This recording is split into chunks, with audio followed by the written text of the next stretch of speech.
The last time that we spoke, me and you talked about population decline, and the Census Bureau just released today predicting that the US population will decline for the first time ever by the year 2100 after peaking in 2080. So their estimates showed that the US population, which is about 333 million at the moment, is expected to reach 370 by 2080, but will be back down to 366 by 2100. And even immigration can't offset this birth rate decline. Over the last 2 years, do you think things have got better or worse than you anticipated from birth rate and marriage rate standpoint? I think they're probably still getting worse. And I think Musk is one of the few people, Elon Musk is one of the, in case anybody was wondering, he's one of the few people who's called out the danger of, a one-child policy or the idea that we should decrease the population. I mean, things that don't grow die, but they die for all sorts of reasons. And we could tie this back to identity. What's my identity? I could say, well, it's how I feel about myself. That's the line that's used everywhere now. You don't get to tell me who I am. I know who I am. I'm who I feel I am. Well, first of all, I don't even know what you mean by feel. Like, what the hell? What does that mean? You're your emotional state at the moment, and you can just impose that on everybody. That's your theory, is it? That's the theory of a 2-year-old. Literally.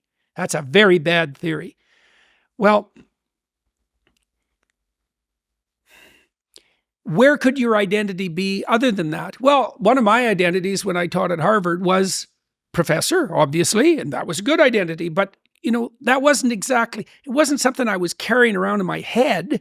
It was a pattern of relationship that I had with a whole bunch of people, all my students, right? It wasn't inside my head. Now, there was a concordance between my representation of myself and how I was acting in the world, and that concordance was the health. It wasn't what I thought of myself. Part of the reason that you can take some, let's call it gratification, from being a successful podcaster is that you're actually a successful podcaster. It's not in your head. It's in 1.5 million subscribers. It's how many podcasts have you done? 700. Okay, so it's in 700 podcasts. It's not something you're carrying around in your head. Do you remember, I loved the 42 rules that created the 24 that you ended up coming up with, but there's one that you didn't use. If you have to choose, be the one who does things, right? Not the one who is seen to do things. Exactly, absolutely. I love that rule. Oh yeah, that's a great rule. That's a great rule. Yeah, well, the thing is that you can do almost anything you want if you're willing to take responsibility for it, if you don't want credit. One of the most effective political maneuverers I've ever seen, woman she's so brilliant. I won't tell you who she is, but she's so sharp. She's so brilliant. And she told me the last time I saw her, she's had her finger in pies for like 30 years, popping up in places you'd never expect. And I asked her, it's like, how the hell did you pull this off? And she said, I decided 30 years ago that I could do whatever I wanted if I didn't want credit. And so that's exactly what she's done. And she's had a stellar career, stellar. And I've worked with other people who've done the same thing. It's very interesting. It's a very interesting thing to realize. You might say, well, why would I want the responsibility without the glory? It's like, A, do you want the glory? Are you so sure that wouldn't just get in your way?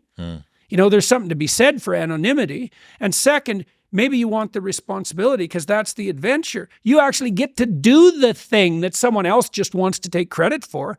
Well, maybe doing the thing is plenty of reward in and of itself with regard to identity. When I was a professor, I was also a husband and I was also a father. Well, those were identities, but they weren't in my head. They were embedded in the relationship I had with my kids, and that was a meaningful relationship, embedded in the relationship I had with my wife. You can't be, it's almost heretical to say this in the modern world. You can't be isolated, alone, without responsibility, and pursuing your hedonistic nonsense, and not be insane and miserable. Those are all the same thing, right? And so, it's got to the point, I've said things that have made me somewhat unpopular, like it's very difficult for people to mature until they have a child. So you find a huge part of what you are in that relationship. It makes you responsible, makes you grow up. It gives you the opportunity to mentor someone. You have someone around who's more important than you. Well, that's part of being mentally healthy. It's a huge part of it. This enterprise that I put together in London, helped put together, Alliance for Responsible Citizenship. We're trying to put forward a model of governance. It's called a subsidiary model. And the idea is that people have multiple social roles that scale. No, there's you. You should take care of yourself, integrate yourself, which means you can conduct yourself properly across the medium to long run. You're self-sustaining. Then you can maybe extend that to your partner, and then to your family, and then to your local community, and then to broader communities as you become more and more competent and able to take on that responsibility. That's the alternative to isolated hedonic slavery. You're slave to your own whims. And it's the alternative to tyranny, because if you take on all that responsibility, you don't have any need for someone to govern you. And so that's another example of how I blamed it on the therapists a little bit. I called them liberal, Protestant, secularists. And that's because they think about the locus of the psyche as interior, subjective. That's what a liberal would do. It's just not accurate. That isn't the way the psyche works. It's not in your head. It's in your head and in the world at the same time. It's truly the case that your sanity is the concordance between you as an individual and the world. That's the sanity. It's not the proper structuring of your psyche or your brain, for that matter, inside your skull. You're distributed out into the world. And you should be. And you want to be. That's where the adventure is. You want to be solipsistic? A solipsistic porn masturbator. Jesus, it's no wonder you be aimless and miserable. Well, God, it's so pathetic.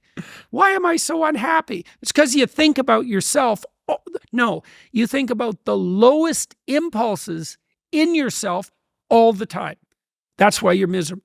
We'll get back to talking to Jordan in 1 minute, but first I need to tell you about Element. I've used Element every single morning for over 3 years now. It is the way I start every single day. It tastes fantastic. It optimizes my hydration, it helps to regulate my appetite, and it improves my brain health. Element contains a science-backed electrolyte ratio of sodium, potassium, and magnesium. Best of all, they've got a brand new chocolate caramel flavor, which you can have hot. Hot Element, I hear you say. What sort of hydration blasphemy is this? But no, it tastes fantastic, and on cold mornings, it's perfect. There is a no BS, no questions asked refund policy, so you can buy it and try it completely risk-free. And if you do not like it for any reason, they will give you your money back, and you don't even need to return the box. I've used this every single morning for as long as I can remember, and that orange flavor is phenomenal. Plus, that chocolate caramel is available right now if you go to the link in the show notes below, or head to drinklmnt.com/modernwisdom for a free sample pack of all 8 flavors with your first box. That's drinklmnt.com/modernwisdom.